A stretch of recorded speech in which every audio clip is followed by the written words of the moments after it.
Presidensial threshold itu selain berbahaya karena bisa mengakibatkan penguasaan pemilih-pemilih modal terhadap politik Indonesia, dalam faktanya itu lahan subur bagi kandidasi bayi. Jadi pemimpin-pemimpin partai politik tinggal menyodorkan berapa rupiah yang akan mereka dapatkan kalau mereka mau mendukung calon tertentu.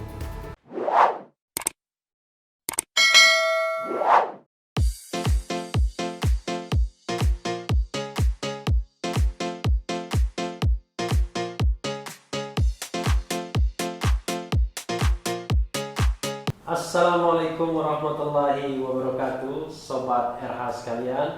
Jumpa lagi di channel yang keren ini, keren cadas. Sekarang saya mau jalur. Apa itu jalur? Jalan lurus. Nah, ini program yang berisi statement, pemikiran, opini Refli Harun terhadap masalah-masalah tertentu yang diupayakan seluruh-seluruhnya menurut ilmu pengetahuan yang saya pahami tentunya. Apa yang ingin kita jalurkan saat ini mengenai lagi-lagi presidensial threshold. Berkali-kali saya tidak pernah capek bicara tentang presidensial threshold. Karena menurut saya inilah sumber petaka bagi demokrasi Indonesia. Saya pernah membaca komentar dari Ketua MPR saat ini, misalnya Bambang Susatyo, yang mengatakan bahwa mudah sekali menguasai politik Indonesia, tinggal kuasai parpolnya, tinggal beli parpolnya. Hal tersebut sangat masuk akal. Sebagai contoh misalnya, saat ini untuk Pilpres 2024 sudah ketahuan hanya 9 partai politik yang memiliki standing untuk mengajukan pasangan calon, yaitu PDIP, Golkar, 3 Gerindra, 4 Nasdem, 5 Demokrat, 6 PKB, 7 PKS, 8 PAN, dan 9 P3. 6 partai sudah berada di kolom yang sama, yaitu kolom istana. Tinggal 3 partai yang berada di luar istana. Yang berada di luar istana tinggal Demokrat, PKS, dan PAN. Itu pun hanya PKS yang terang-terangan mendeklarasikan diri, mendeklarasikan partainya sebagai partai oposisi. Tentu oposisi dalam sistem pemerintahan presidensial. Yang lainnya masih abu-abu, sementara 6 menjadi bagian dari the ruling party, partai yang memerintah. Sobat daerah sekalian, saya baru baca-baca rancangan undang-undang pemilu, entah draft yang keberapa, yang ada di komputer saya. Di situ tercantum pasal 187 yang menyatakan bahwa pasangan calon presiden dan wakil presiden sebagaimana dimaksud dalam pasal 187 diusulkan oleh partai politik atau gabungan partai politik peserta pemilu yang memenuhi persyaratan perolehan kursi paling sedikit 20% dari jumlah kursi DPR atau memperoleh 25% dari suara sah secara nasional pada pemilu anggota DPR sebelumnya. Artinya, basis untuk mengajukan pasangan calon presiden dan wakil presiden adalah pemilu 2019 kemarin yang kita sudah ketahui hasilnya. 9 partai lolos ke Senayan, dan 9 partai inilah yang kemudian akan memiliki standing untuk mengajukan calon presiden dan calon wakil presiden. Kembali kepada penguasaan politik Indonesia melalui penguasaan partai politik. Ada yang mengatakan cukup 1 triliun per partai politik untuk menguasai politik Indonesia. Kalau ada 9 partai politik, modalnya 9 triliun. Mungkin kecil bagi pemilik modal uang 1 triliun masing-masing partai politik tersebut. Karena dengan menguasai politik Indonesia, mereka akan menguasai semuanya. Presiden, wakil presiden, menteri-menteri, pejabat-pejabat publik lainnya. Tidak harus 9 triliun. atau 9 partai politik, cukup 6 partai politik saja yang saat ini berada di istana misalnya. 3 partai dibiarkan agar mengajukan satu pasangan calon agar terjadi pemilihan presiden dan wakil presiden. Saya termasuk heran, Sobat RH sekalian, mengapa ketentuan yang jelas-jelas merupakan pangkal tolak buruknya demokrasi di Indonesia ini dipertahankan. Coba bayangkan akibat dari presidensial threshold ini. 2 perhelatan pemilu terakhir hanya menghadirkan 2 calon saja, dan itu calonnya sama, Jokowi versus Prabowo 2014, Jokowi versus Prabowo lagi di 2019. Tidak ada slot bagi pasangan calon yang lain. Persoalannya adalah 2 calon itu sudah membelah masyarakat Indonesia seolah permanen. Satu kelompok cebong, satu kelompok yang disebut dengan kampret, satu mengatakan dirinya mungkin dianggap Pancasilais, satu dianggap pro khilafah seperti yang sudah pernah saya sampaikan sebelumnya. Politik kita jadi beku. Tidak ada alternatif pemikiran.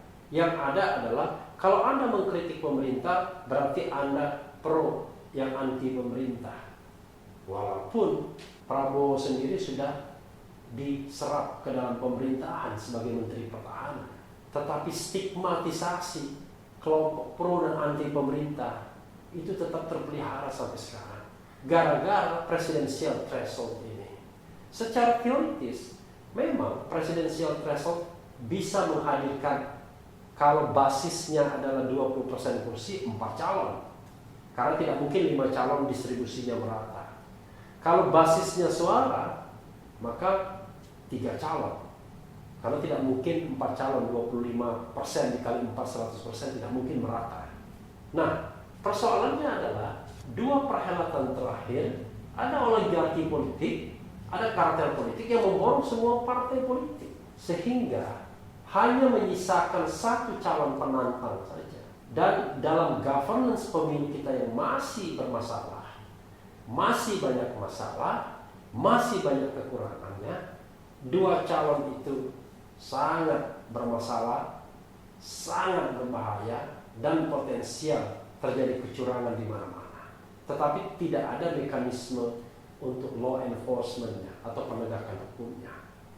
Karena itulah saya selalu mengkampanyekan agar presidensial threshold ini dihilangkan, bukan diturunkan.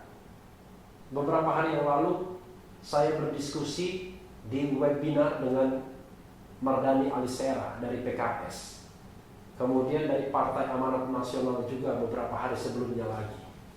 Kebetulan partai-partai yang berada di luar pemerintahan, mereka mengatakan bahwa mereka mengupayakan agar presidensial threshold diturunkan. Hal yang sama diungkapkan juga Profesor Jimmy As-Sidiki, pakar hukum tata negara, mantan ketua MK, yang sekarang adalah anggota DPD, Dewan Perwakilan Daerah. Tapi bagi saya, Sobat RH sekalian, bukan diturunkan, tapi dihilangkan sama sekali. Saya tetap berkeyakinan bahwa presidensial threshold itu bertentangan dengan konstitusi, kendati MK berkali-kali mengatakan bahwa ketentuan ini adalah open legal policy. Ketentuan ini adalah konstitusional. Pada titik itu, mohon maaf sekali, saya berbeda pendapat dengan MK. Dalam putusan MK terakhir tahun 2018, 2 hakim menyampaikan dissenting opinion terhadap putusan yang mempertahankan presidensial threshold ketika pemilu itu sudah dilakukan secara serentak. Tidak masuk akal. Bagaimana mungkin pemilu serentak tetapi kemudian presidensial threshold tetap dipertahankan dan basisnya adalah pemilu 5 tahun sebelumnya. Ini hal yang umum sekali dan sudah mencederai logika atau akal publik. MK mengatakan putusan terakhir bahwa presidensial threshold adalah open legal policy, kebijakan hukum terbuka pembentuk undang-undang. Saya mengatakan, Sobat RH sekalian, open legal policy tersebut syaratnya ada. Pertama, kalau normanya tidak secara expressis verbis diatur, secara precise diatur. Yang kedua, memang konstitusi menyerahkan atau mendelegasikan pengaturannya kepada produk di bawah konstitusi, misalnya undang-undang.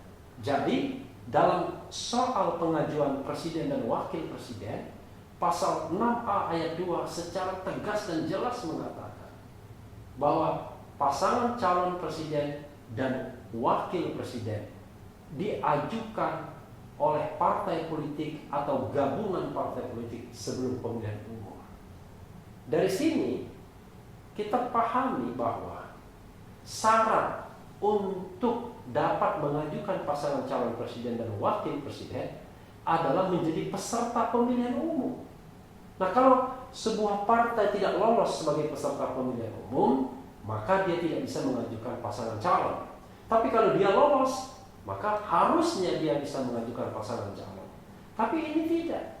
Pemilu kemarin 2019 ada 4 partai politik yang dihilangkan hak konstitusionalnya, yaitu Partai PSI, Perindo, Partai Berkarya, dan Partai Garuda.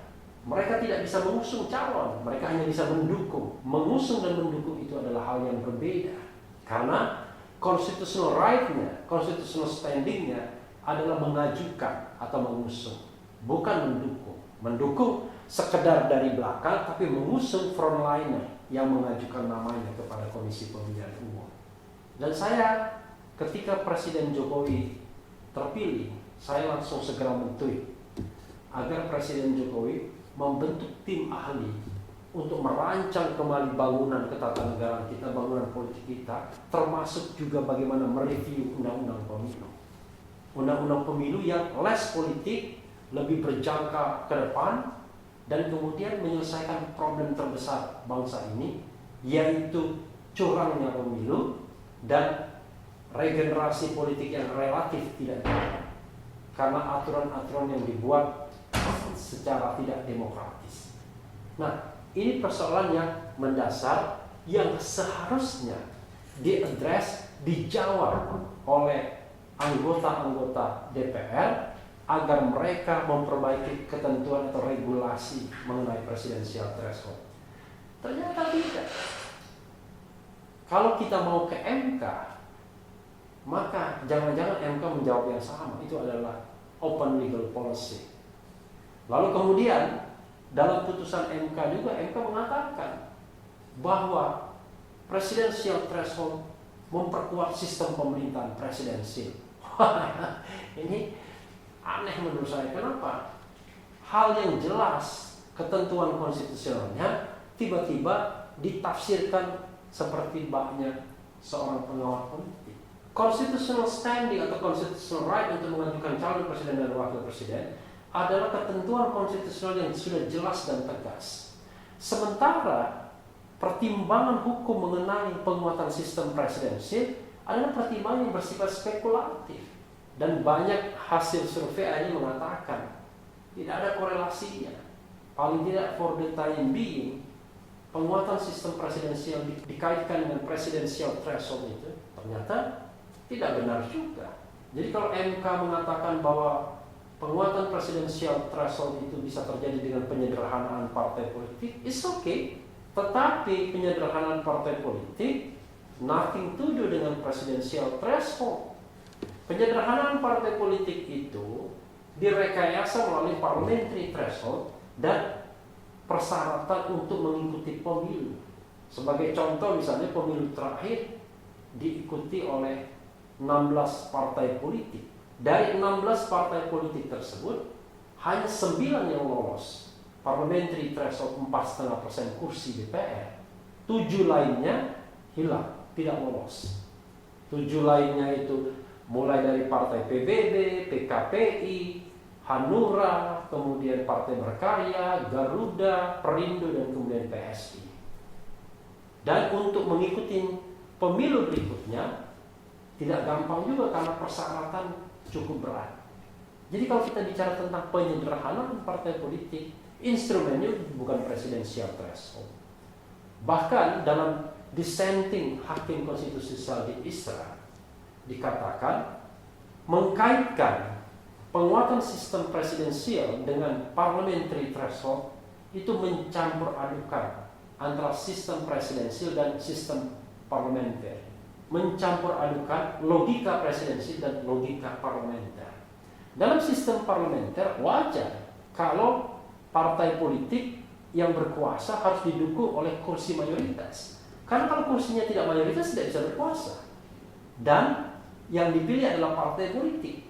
Jadi partai politik yang menguasai mayoritas di DPR, dia memerintah. Tapi dalam sistem pemerintahan presidensial, mandat itu langsung didapatkan dari rakyat, baik untuk jabatan eksekutif maupun legislatif, dan itu terpisah mandatnya. Nanti akan dikatakan, presiden nanti tidak didukung oleh suatu koalisi yang kuat. Siapa bilang? Karena koalisi tersebut tidak dibangun sebelum pemilu. Koalisi di pemerintahan bisa dibangun pasca pemilu setelah diketahui siapa yang menjadi pemenang. Sebagai contoh misalnya Sobat RH sekalian, misalnya calon presiden lebih dari 2, katakanlah 3, 4, 5 calon. Pada putaran pertama, partai A dan partai B yang berkoalisi, partai C, D, E, F tidak. Tetapi ketika pada putaran kedua terjadi, hanya tinggal 2 calon, maka mau tidak mau, partai yang calonnya tidak lolos kepada putaran kedua bisa saja kemudian memilih mitra koalisi head to head seperti itu. Kalaupun masih minoritas misalnya, bisa ditambahkan ketika anggota DPR sudah terbentuk atau sudah terpilih. Kalaupun tetap minoritas, tidak berarti kemudian presiden gampang digoyang. Buktinya, Presiden Jokowi pada periode pertama lebih sedikit dukungannya dibandingkan pada periode kedua. Presiden Jokowi hanya didukung oleh PDIP, didukung oleh Nasdem, oleh PKB, kemudian Partai Hanura. Sementara partai-partai yang lolos parliamentary threshold lainnya tidak mendukung Presiden Jokowi, sehingga mereka menguasai parlemen, pimpinan parlemen baik MPR maupun DPR, yaitu Partai Golkar, Partai Gerindra, kemudian Partai PAN, Partai P3, dan kemudian Partai Demokrat secara malu-malu. Nah, tetapi yang terjadi adalah meski hanya didukung oleh sekali lagi Partai PDIP, Partai Nasdem, Partai PKB, kemudian Partai Hanura, hanya 4 partai saja, terbukti Presiden Jokowi tetap survive, dan di tengah jalan cukup 1 tahun partai-partai lainnya juga bisa diajak bergabung. Golkar bisa diajak bergabung, kemudian P3 bisa diajak bergabung, PAN juga bisa diajak bergabung, dan akhirnya hanya tersisa PKS dan Demokrat plus Gerindra. Nah sekarang Gerindra pun bisa diajak bergabung, walaupun sesungguhnya rival yang paling berat ketika pemilu kemarin, karena Gerindra ketua umumnya adalah rival atau lawan Presiden Jokowi. Jadi sangat aneh kalau kemudian logika parliamentary threshold ini dikatakan memperkuat sistem pemerintahan presidensial. Tidak ada hubungannya sama sekali. Malah yang terjadi adalah ini adalah sumber dari kecelakaan atau bahaya bagi demokrasi di Indonesia. Karena demokrasi di Indonesia bisa dibeli oleh para pemodal. Caranya adalah mempertahankan presidensial threshold dengan angka yang tinggi agar calonnya cuma 2 saja. Borong semua partai politik, maka partai politik yang didukung oleh kekuatan besar atau calon yang didukung oleh kekuatan besar bisa dipastikan akan memenangkan pertarungan. Apa itu yang ingin kita capai dalam demokrasi di Indonesia? Padahal yang kita inginkan adalah bersemayanya bibit-bibit pemimpin dari waktu ke waktu. Mereka berdebat, menunjukkan kemampuannya, dan masyarakat memilih dengan lega. Tahun 2014 2 calon, kita hanya memilih, kalau tidak Presiden Jokowi, kita memilih Prabowo. 2019 begitu juga. Padahal belum tentu kita ingin kedua-duanya. Tapi karena pilihan terbatas, dan pilihan terbatas itu adalah pilihan yang dipaksakan oleh elit-elit politik di Senayan yang mempertahankan presidensial threshold. Jadi, Sobat RH sekalian, kalau kita ingin memperbaiki kualitas demokrasi di Indonesia, hilangkanlah presidensial threshold tersebut. Terlebih, dalam catatan saya yang pernah saya sampaikan, presidensial threshold itu selain berbahaya karena bisa mengakibatkan penguasaan pemilik-pemilik modal terhadap politik Indonesia, dalam faktanya itu lahan subur bagi kandidasi bayi. Jadi pemimpin-pemimpin partai politik tinggal menyodorkan berapa rupiah yang akan mereka dapatkan kalau mereka mau mendukung calon tertentu. Saya pernah interview Rizal Ramli misalnya, yang mengatakan kalau dia ditawari untuk menjadi calon presiden, tapi uangnya harus disediakan 1,5 triliun. Gila tidak? Selain itu, presidensial threshold juga merupakan sarana yang paling ampuh, sarana yang paling tidak sportif untuk membunuh pesaing, untuk menghilangkan calon-calon potensial. Jadi sehebat apapun calon-calon tersebut, kalau dia tidak dapat kereta, maka tidak bisa bertarung dalam pemilu. Sekarang kita menyebut beberapa calon: Anies Baswedan, Ganjar Pranowo, Ridwan Kamil, Khofifah Indar Parawansa, Sandi Uno, mungkin AHY juga, mungkin juga calon-calon lainnya di luar Jawa misalnya. Tapi mereka tidak ada artinya kalau kartel politik bekerja tetap mempertahankan presidensial threshold, lalu tiba-tiba calonnya adalah calon yang hanya direstui oleh kartel politik, baik kartel politik yang besar maupun kartel politik yang kecil, sehingga akan beradu lagi 2 calon. Itu pun kalau ada kompetisi yang genuine. Bagaimana kalau semua diatur di belakang layar dengan logika 9 triliun tadi? Semua partai politik dibeli dan pura-pura ada kompetisi. Tambah runyam politik di Indonesia. Jadi kalau elit-elit politik hanya memikirkan perut, uang, sustainability, kenyamanan, tanpa mempertimbangkan masa depan demokrasi di Indonesia, tidak heran kalau mereka mempertahankan ketentuan presidensial threshold. Sekali lagi, harus kita hapuskan presidensial threshold, karena itu syarat bagi sehatnya demokrasi Indonesia ke depan. Saudara sekalian, itu saja jalur kali ini. Yang penting tetap di channel ini, karena di channel ini Anda akan dirayu, ditipu, dibaperin, dicecar, diuber pula di jalur khusus. Karena channel ini adalah channel yang membenci, mengancam, dan memeras. Jangan lupa subscribe, like, comment, and share.